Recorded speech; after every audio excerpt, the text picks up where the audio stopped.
Hi, Stephen. Okay, you had asked for photographs of this piece because we were talking about it, a 1970 Seiko for you. I always hesitate to show before shots, before restoration shots, because a lot of people, you don't get the idea of what the watch looks like when it's done. But this is the watch. It's uncleaned, it's unrestored, it's completely original. I have to keep explaining myself. I have these dark spots on my hands because I had a paint explosion this past weekend, and I keep scrubbing and the stuff just won't come off. So my hands aren't dirty, I paint on them. Any case, this is the 1970 watch we were talking about. This is a 6139 6009 Resist. This is a very interesting watch model because for a long time, Seiko collectors, the old timers, said that this model didn't exist. They said that it should be, well, hang on.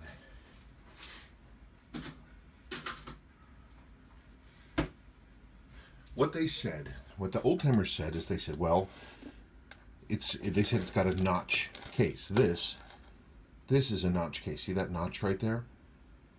Later models don't have that. Only really the first generation 6139 6000Xs had that.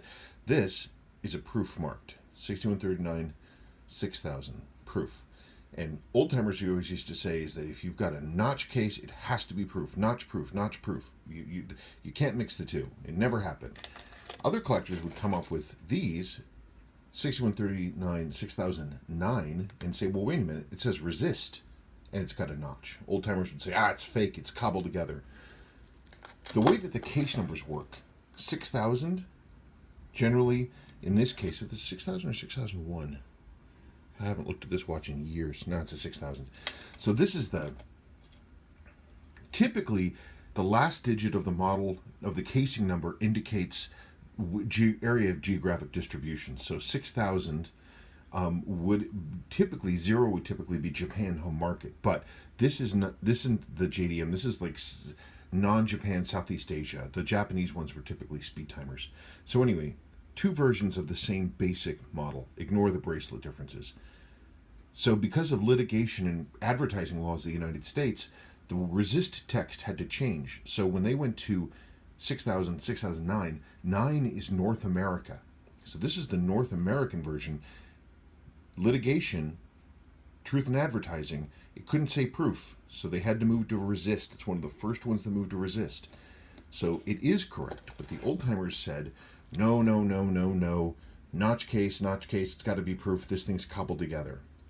Okay, and then I did this, I found this on eBay many years ago, this original advertisement.